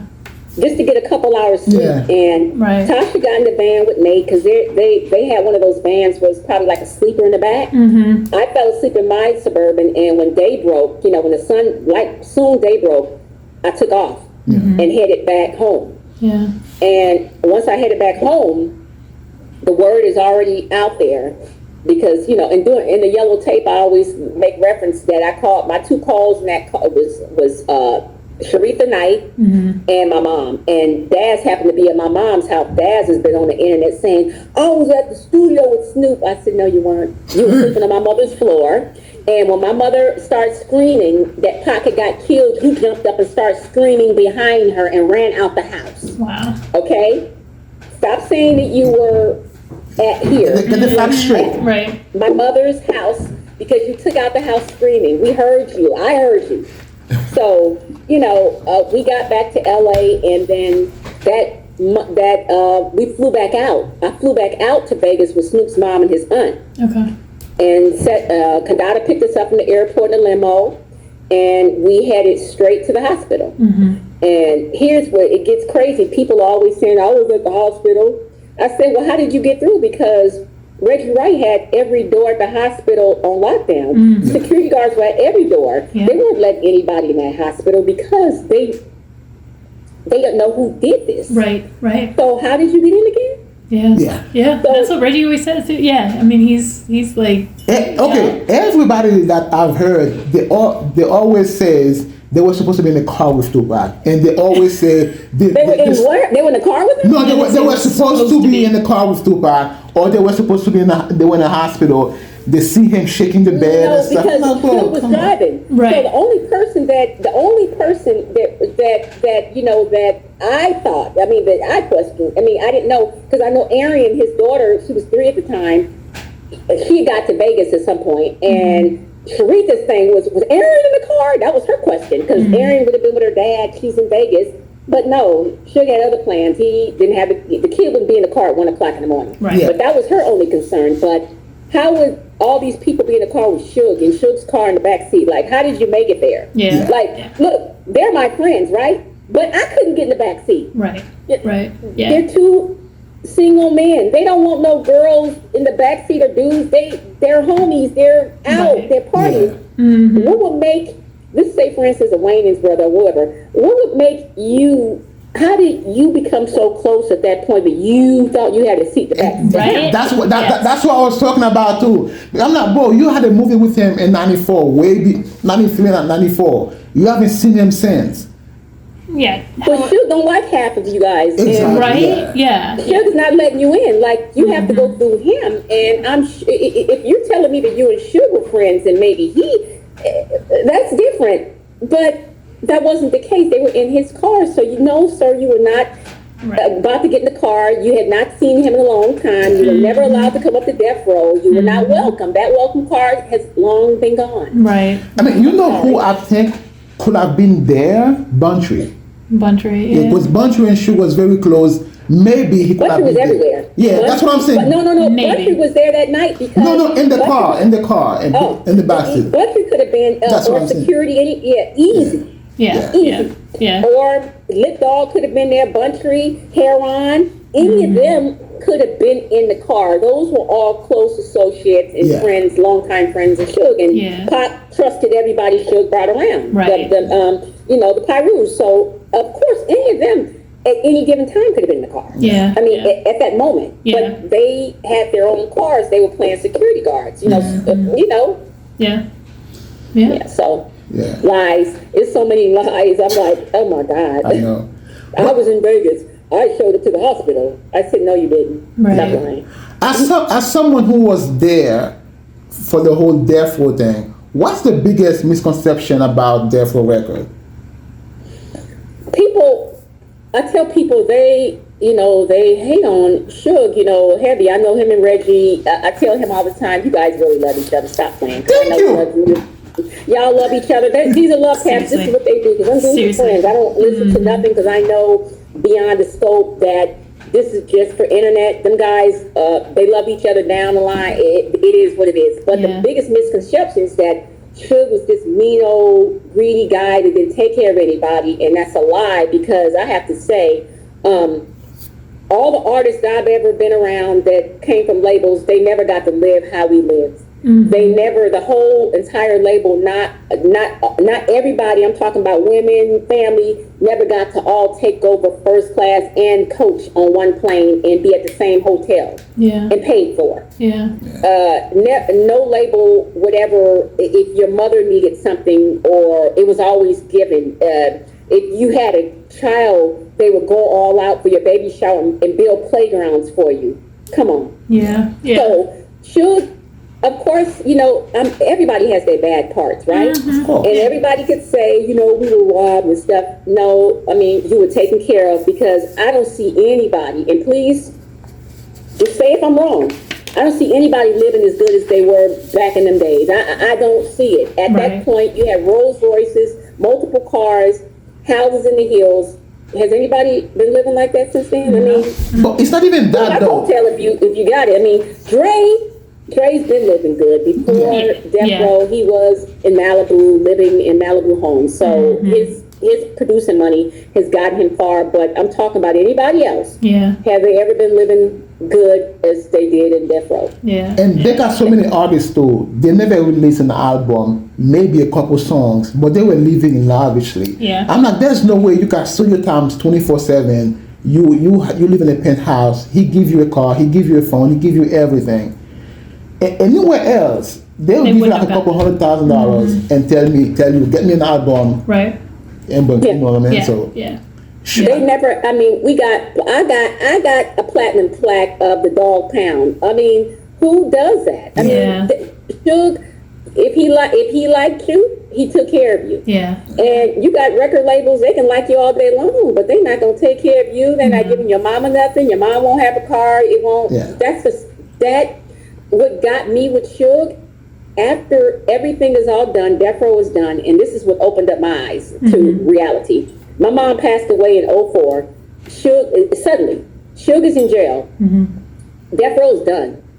And Suge tried to get out of jail saying that my mother was his aunt to come and pay respects to my mom. So I said, I must be somebody to you if you went that far. Yeah. Yeah. And I took a scope of everybody that came to her funeral, right? And because my mother, she was a celebrity skin person. She took care of Jamie Foxx, Bernie Mac, and all those people were there at her service. And Snoop's father was there. Snoop's wife was there. You know, Sharitha was there. Her whole family was there. You know, Suge tried to come, you know, but all these people in 2004 came back for you. yeah. Yeah. So Yeah. you measure That's your a love and family. all that on people who had your back when it's all said and done. Yeah. That's family. That's family for real. Yeah. So we're family for life. And I have to say, you know, sometimes I might not like them over there, but it's family business, as I said. I'm not going to ever be, other than Daz looking dusty, I ain't going to talk about him because nobody better not F with him. Right. F with Reggie, F with Suge, F with Sharitha, F with Pac's legacy, Right. F with corrupt. It's going to be a problem. Yeah. I'm going to speak up for him. Yeah. Well, even Daz, you got the right to speak about Daz, but you know, Oh, yeah. the rest You know, of us and will leave him alone. I keep it dusty and clean, you know, because that's funny. But I'm Right. not going to, you know, oh, he's the worst person in America. Yeah, no. Yeah. You know, he's not. Yeah, unfortunately, he's not. He's a man, and it is what it is. History. Yeah. No, I hear that. Hey, Okay, I'm gonna say this, right? Daz is a great producer. He was very underrated in Death Row. Like he had a lot of track on All Eyes on Me and the Dog Pound and Snoop and Dre. Let's leave him alone for now. well, you know, he never got his just due. I mean, a lot of the No. stuff that you see out there that's credited to some people is really Daz's work. Yeah. And he's fighting for his rights right now. And kudos to him. I mean, you know, he's just, you know, he's an internet person that fights for his rights. And good for you. I mean, shit. I mean, you know what though? Like, I think if don't go back, but if you were with him, like, I don't think he would be in this position right now because she would take care of business. Yeah. I think that's what happened after he left her or she left him, and that's probably when, you know, things are going. yeah, I tell people I left him at the height of his career. I didn't wait like some women. I'm just going to hang in here and take this. No, sir, I left you at the height of your career, and it ain't never been the same since then. I said, because you got to always have a strong woman behind you that can see things. I mean, we know things aren't perfect, and no relationship is perfect, right? Yeah. But when you, like you said, when you start introducing other kids and all that, then that's just a no-go. Yeah. I can do that. Yeah. Same way. So let's change gears a little bit. Let's talk a little bit about Bobby Brown and the New Edition tour. She that's going loved on. New Edition. I love New Edition. New Edition was my favorite group growing up. So yeah. Bobby's wife, his wife now. Do you know that, because we grew up in Culver City, her sister and I were best friends, right? Oh, okay. Do you know we took her to her first New Edition concert when she was 11 years old? Because we were going to hang out and we had to take the little sister with us. And I said, I'd like to be the one that's credited for putting that vibe on her. Look at that. Yeah. I did that, Alicia. Yes. Yeah. Yeah, they came back and got me. You know, I was in Atlanta, and I've been working with Bobby and Alicia from day one and, you know, New Edition. I mean, I'm Bobby's personal. Anything Bobby does, I'm on the ground with him. We had to dress up as Mrs. Claus and Santa Claus just before Christmas. Okay. Alicia said, "You're going to be Mrs. Claus today." I'm like, "Okay." And Bobby was Santa Claus, and the son was Elf. Nice. But that's family. My family trips every year. Yeah. It's Bobby Brown and family. We go everywhere. We just got back to Dubai, and they're just not my work family, but they're my real family. Yeah. Wow. Nice. I love it. I love it. really good. Yeah. Yeah. So, okay. So how do you, when you style Bobby, like how do you honor his legacy while keeping him, looking modern as well? I mean, because he's just timeless. I mean, Yeah. Bobby's gained a little weight, of course. So it's the challenge is he's still a b-boy. Mm-hmm. He's not, he's not that skinny, sexy guy, womanizer, but he's still a real man's man. Mm-hmm. He is not into the that skinny boy look. He is still the Right. b-boy that when I get these leather pants, they have to be cargo, baggy, hanging, giving a hang at the back and altered right. The jacket still has to hang a certain way. That's his style now. I'm still the leather wearing fly guy. I love red. I will pop off a pink. Mm-hmm. I'm still that guy, but don't give me no tighty whities. I won't wear them. It's not happening, Kenya. Okay. I got this, I have the custom person. I have to go through my New York context because New York still keeps that b-boy style. Mm-hmm. Yeah. California, you'll never be able to find it. Everything is Right. skinny cut for that super skinny dude, and we don't do that. Right. Right. So Bobby trusts me because he knows I know his eye. Bobby will wake up at midnight and be like, "Hey, I need the black Air Force Ones high top and the white ones, and I need it because tomorrow at 12 noon I have to be on Sherry Shepherd's show." Right. I know by 10 o'clock, I know the store I'm going to already, and they're going to have it at the door for me, Okay. and I'm on my way to him. Okay. Nice. No brainer. Yeah. New Edition, when you work with all of them, everybody's personalities are so different. Like Bobby knows me, so Johnny knows me. Mike Bivens, that's my partner in crime. I mean, he's my Mike. business guy. He seems to think that Mike's like he's more of a. Mike is like, "Kenya, I'm a costume designer too. I am." I said, "Mike, I've been doing it longer, but you still got to give me my credit too." So Mike is my creative part. Like me and Mike are the creators. If I want to create something, I'm going to Mike. I'm like, "Mike, let's have a conversation and we'll vibe it out because Okay.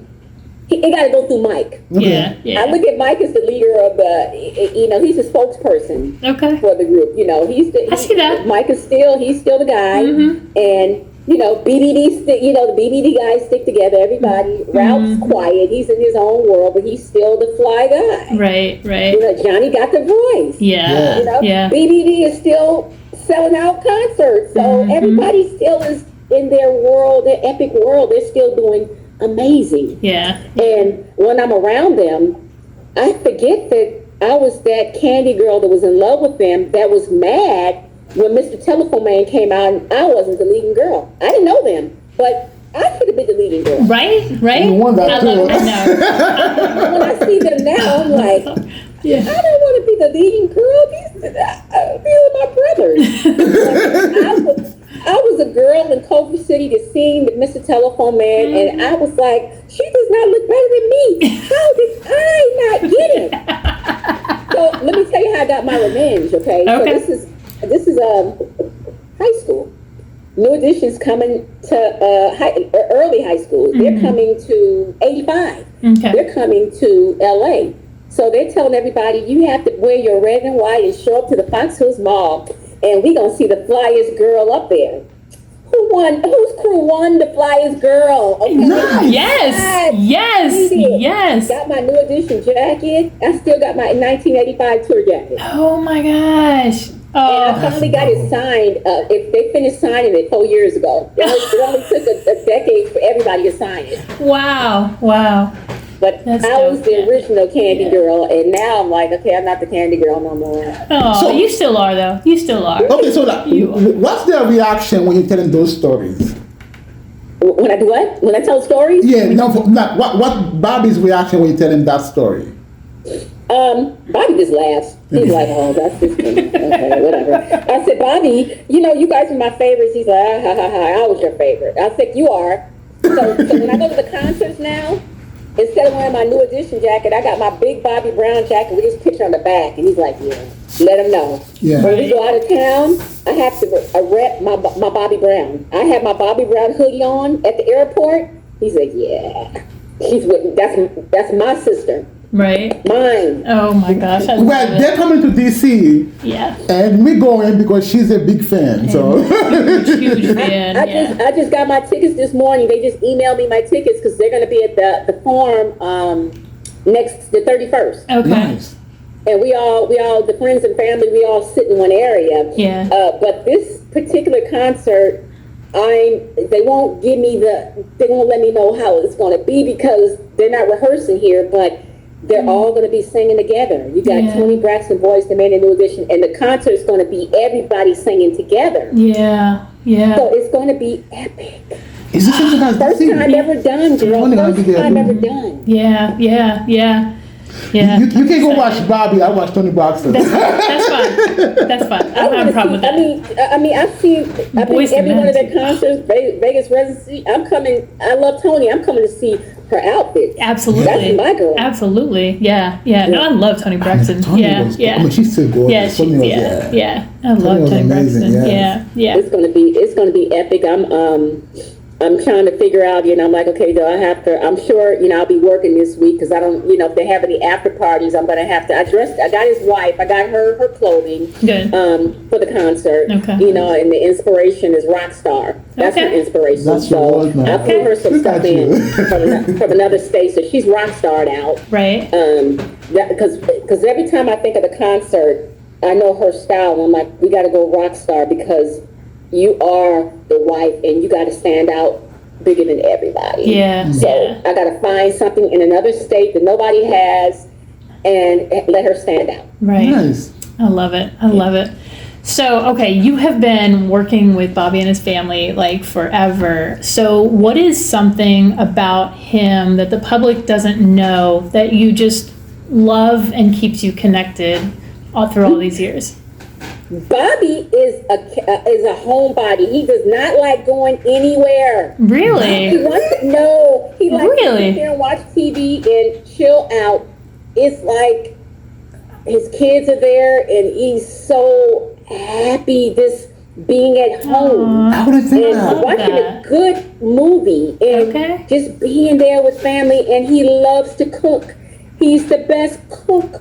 I saw that. He I had a saw show, that. Yeah, he had a show. Yeah, I saw that. I was really surprised, but that's Bobby yeah. Brown Foods, he has his own seasoning company, and you put the Bobby Brown seasoning on a salmon or anything. Oh my God! Yeah, I'm gonna have to try He's that. the Yeah. he's the ultimate dad. Yeah. He dressed up as the Santa Claus dad. Yeah. For Halloween, he was what did I have him? They were the Gothic, he was like the Gothic king, and I had a long coat on him, and he was the crown on his head.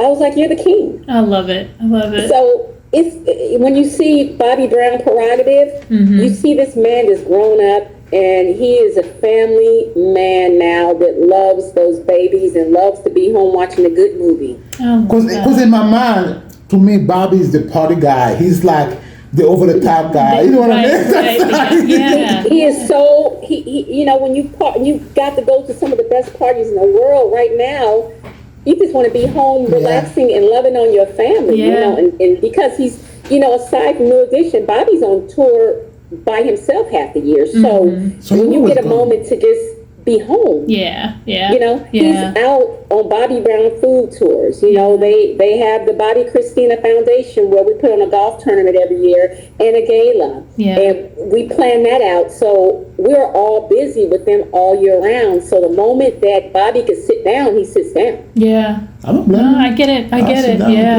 too. Yeah. I would Yeah. too. Yeah. That's awesome. I love hearing that. I love that he's. You love Bobby Brown. I do love it. Don't worry, I get discounted me one day. Oh my. Well, no, Kenya, thank you for being here, man. We appreciate it. Yeah. Thank you.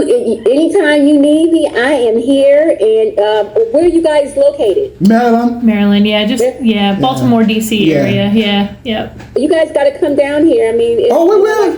We are. I'll let you know when Bobby Brown and them have their gala, the Bobby Christina golf tournament and gala. Anytime, we'll make sure that we get that out so you guys can come out because we all dress in purple for the events, and we just it's all about raising money for the Bobby Christina Foundation against domestic abuse, and it's beautiful, and everybody comes out. Yeah. I would love to go there. We'll be there. Yeah. Let me know. Yeah, that's amazing. Thank you. We appreciate it, man. Thank you. Yeah, thank you, and I'm here whenever you need me. Yes, All right. ma'am. Such We'll a let you beautiful know. person. Thank you.